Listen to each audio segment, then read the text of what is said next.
एकदा ही विशालायाम चत्वारा ऋषियोमला।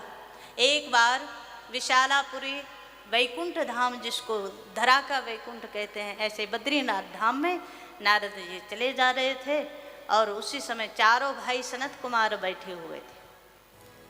नारद जी ने ना प्रणाम किया ना कुशलता पूछी, सीधा आगे बढ़ गए बिना देखे। कई बार होता है ना, आपकी बुद्धि कहीं चले रही हो तो आंख किसी चीज को देख भी ले तो भी अनदेखा हो जाता है, क्योंकि बुद्धि नहीं है।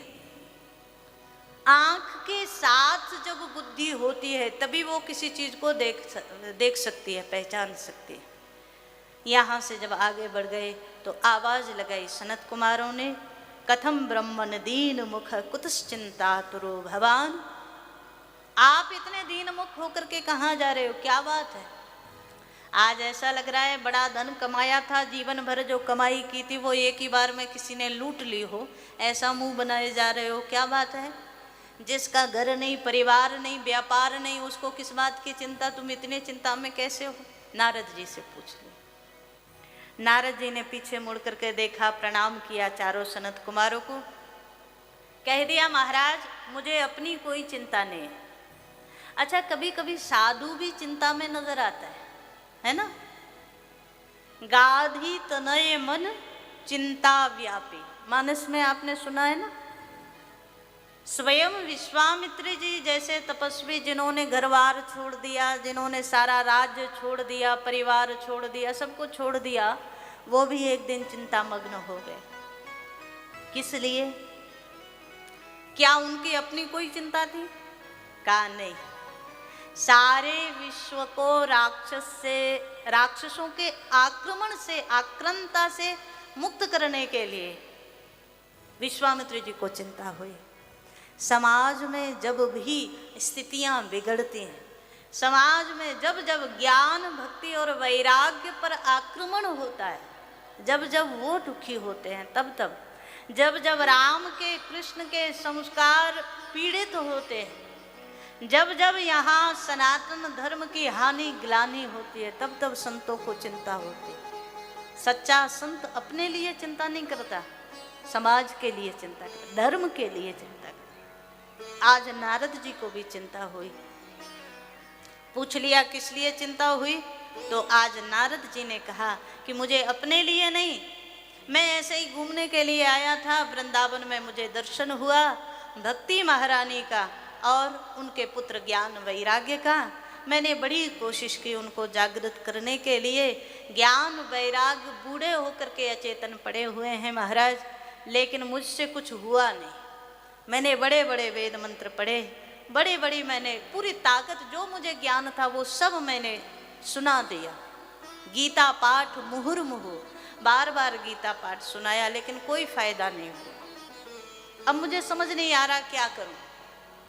मैंने भगवान से प्रार्थना की, महाराज कोई ऐसा उपाय हो तो बताओ। उसी समय आकाशवाणी हुई और आकाशवाणी ने कहा सत्कर्म करो। नारद जी बोले उस समय से हमारी बुद्धि और चक्कर खा गई कि सत्कर्म क्या होता है। मैंने वेद की इतनी ऋचाएं सुनाई, क्या वो सत्कर्म नहीं है? मैंने गीता पाठ किया, क्या वो सत्कर्म नहीं है? तो सत्कर्म क्या है? ऐसा क्या करूं जिससे भक्ति, ज्ञान और वैराग्य का कष्ट मिट जाए। आज आप मिल गए, मेरे जीवन का परम कल्याण हो गया। क्योंकि मैंने अपने पिता ब्रह्मा जी से सुना है, संत मिलन कभी बेकार नहीं जाता। संत अगर मिल जाए ना, और सच्चा साधु जिस दिन मिलता है उस दिन तुम्हारे जीवन के तीनों तापों का अंत कर देता है। महाराज आप ही से मैं पूछ लूं, आप ही कृपा करके बताइए, ऐसा कौन सा साधन है जिसको हम सत्कर्म कह सकें और जिससे ज्ञान, भक्ति और वैराग्य पुष्ट हो सके। श्री सनत कुमारों ने मुस्कुराते हुए कह दिया, बड़ा आनंद वाला साधन है, कष्ट वाला साधन नहीं है। सत्कर्म सूचको नूनम ज्ञानया ज्ञानतो बुद्धै सूचको नूनम ज्ञानया ज्ञानतो श्रीमद् भागवते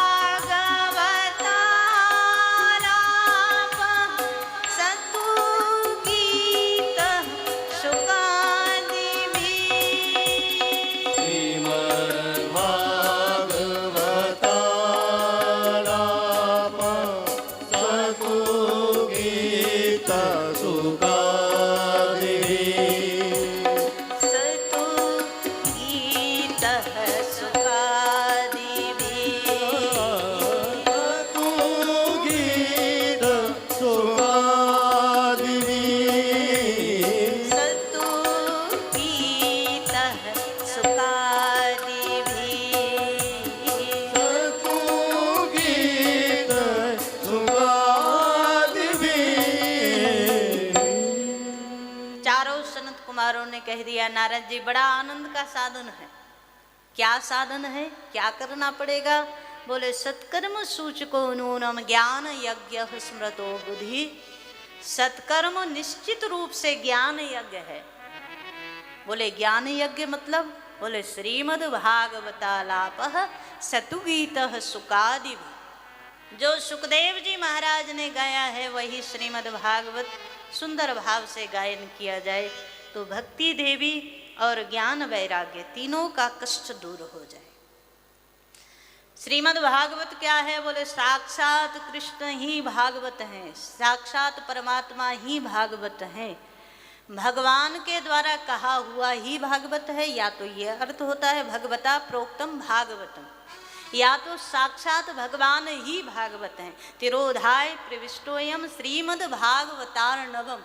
जब भगवान अंतर्ध्यान हुए तो श्रीमद् भागवत में ही अपनी ज्योति रूप में स्थापित हुए। उस रूप में भागवत मतलब श्री कृष्ण।